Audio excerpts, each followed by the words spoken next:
In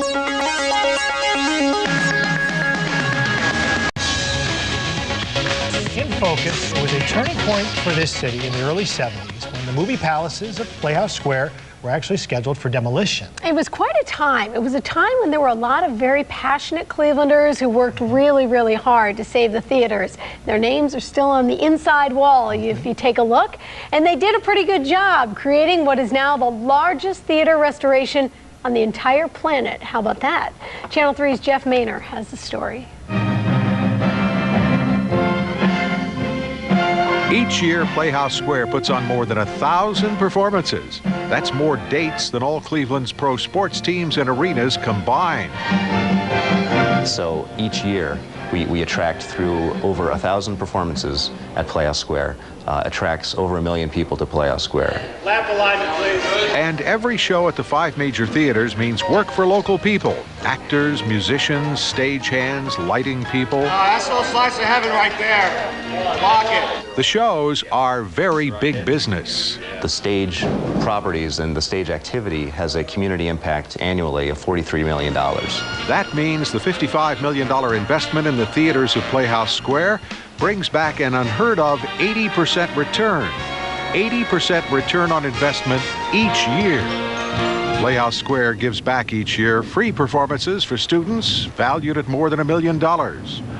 Most of us know PlayhouseSquare from coming to see shows at these theaters, but I want to show you how PlayhouseSquare has become so much more than the theaters. It is a vibrant and growing neighborhood. In the 3 decades since some dreamers thought they might save the beautiful old theaters from becoming parking lots, the organization that is PlayhouseSquare not only saved the theaters, they've taken over a big chunk of the neighborhood. We own the Hanna Building, the Bulkley Building, the Idea Center Building, the Colin Hubbard Building, the Wyndham Hotel, and of course the 5 theaters. Tom Einhaus heads real estate development for PlayhouseSquare. The latest project, the $15 million reimagining of the Hanna Theater for the Great Lakes Theater Festival. From the cocktail bar in the back of the Hanna, he told me how big PlayhouseSquare's footprint is beyond the theaters. Altogether, our office space is about 1 million square feet. And it's profitable. Before Cleveland's public broadcasting stations moved into their new Idea Center on PlayhouseSquare, the offices on the upper floors of this building were 90% empty. Now they're 90% occupied. In recent years, 36 new businesses have moved to PlayhouseSquare.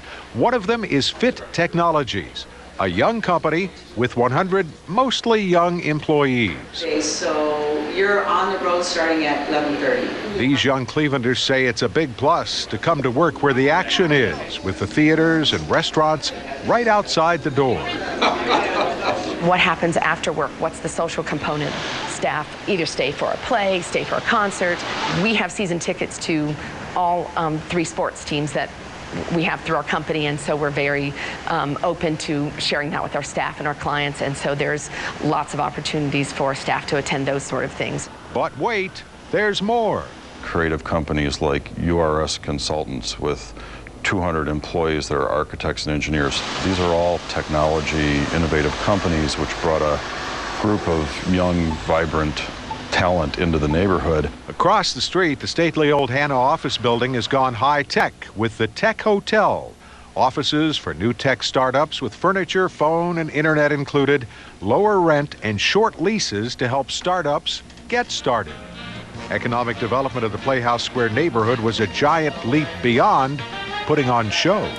We've taken the excitement from the stage and the inside of the theaters and sort of translated that out into the streets of Cleveland. And in so doing, Cleveland's PlayhouseSquare has become a national leader in using the arts as an engine to drive economic development. We're actually on the forefront of this. Our holdings in real estate and our areas and our work in that effort is unique amongst the performing arts. And we're finding other institutions in other cities that are looking at what we've done. Well, I think there's a lesson for a lot of cities that the arts and entertainment can be a catalyst for growth. Clearly, we're a very good example of that.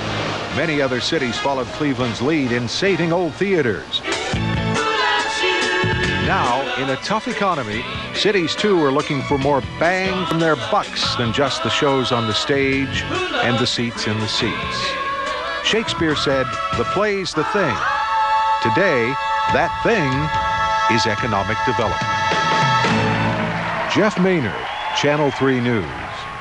Well, how do you not feel good after hearing that report from Jeff? Thank you very much. Well, there's always activity around Playhouse. One of the big things is District of Design. They're the folks who make household goods around Northeast Ohio. Well, they're moving in to the buildings owned by Playhouse. Their design and marketing departments are going to move in there.